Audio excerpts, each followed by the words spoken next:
नमस्कार दोस्तों, स्वागत है आपका मेरे YouTube चैनल पर एक क्राइम स्टोरी के साथ। जिससे राखी बंधवाई उसी से हुआ प्यार। पत्नी को जहर पिलाकर कर दी उसकी हत्या।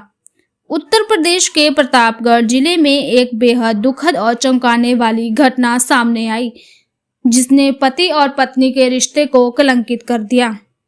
इस घटना में पति ने अपनी पत्नी को सिरप में जहर मिलाकर पिला दिया, जिससे उसकी मौत हो गई। घटना के पीछे पति पत्नी के बीच का तनाव और पति का दूसरी महिला से प्रेम संबंध था, जो इस दुखद अंत का कारण बना। पति ने अपनी पत्नी को विश्वास में लेने के लिए वही जहर मिला सिर्फ अपनी मां को भी पिला दिया, लेकिन पत्नी को दी गई जहर की मात्रा अधिक होने के कारण उसकी अस्पताल में इलाज के दौरान मौत हो गई। इस मामले की शुरुआत प्रवीण पांडे और उनकी पत्नी सन्नू देवी के बीच लंबे समय से चले आ रहे झगड़ों से हुई। उनकी शादी 2017 में हुई थी और उनके 2 बच्चे भी थे। शादी के कुछ समय बाद ही प्रवीण का किसी अन्य महिला के साथ प्रेम संबंध शुरू हो गया। जब सन्नू को इस संबंध का पता चला तो उसने अपने पति को कई बार समझाने की कोशिश की, लेकिन प्रवीण अपने प्रेम संबंध को जारी रखता रहा। यह स्थिति सन्नू के लिए मानसिक और भावनात्मक तनाव का कारण बन गई थी। सन्नू के भाई नीरज मिश्रा ने पुलिस को बताया कि प्रवीण ने पहले भी सन्नू को मारने की योजना बनाई थी।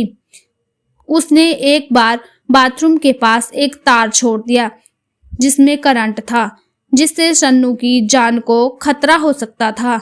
हालांकि उस वक्त किसी तरह से सन्नू की जान बच गई। इस घटना के बाद सन्नू ने अपने पति से कई सवाल किए, लेकिन प्रवीण ने उन सवालों को नजरअंदाज कर दिया। अतः प्रवीण ने इस बार जहर मिलाकर अपनी पत्नी की जान लेने की योजना बनाई। इस मामले में सबसे हैरान कर देने वाली बात यह थी कि जिस महिला से प्रवीण का प्रेम संबंध था, उसी से उसने राखी भी बंधवाई थी। प्रवीण एक कुरियर का काम करता था और इससे पहले कुंडा में एक मुस्कान नाम की लड़की को ट्यूशन पढ़ाता था। उसी दौरान उनके बीच प्रेम संबंध शुरू हो गया और दोनों लिविंग रिलेशनशिप में रहने लगे। सन्नू को पति के इस धोखे का पता चलने पर उसकी पीड़ा और बढ़ गई, जिससे उसकी जिंदगी में और तनाव आ गया।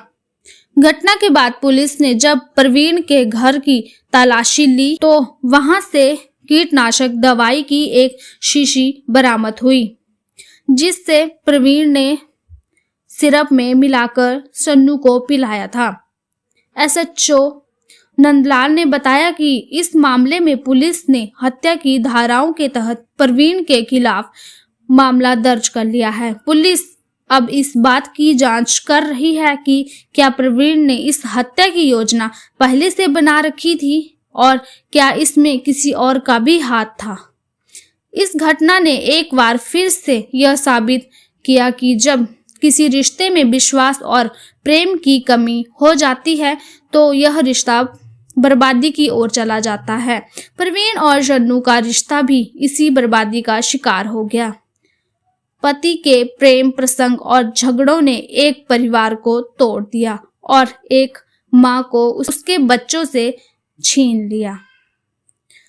तो दोस्तों, अगर आपको ये क्राइम स्टोरी अच्छी लगी हो तो मेरे चैनल को लाइक, शेयर, कमेंट और सब्सक्राइब जरूर करें।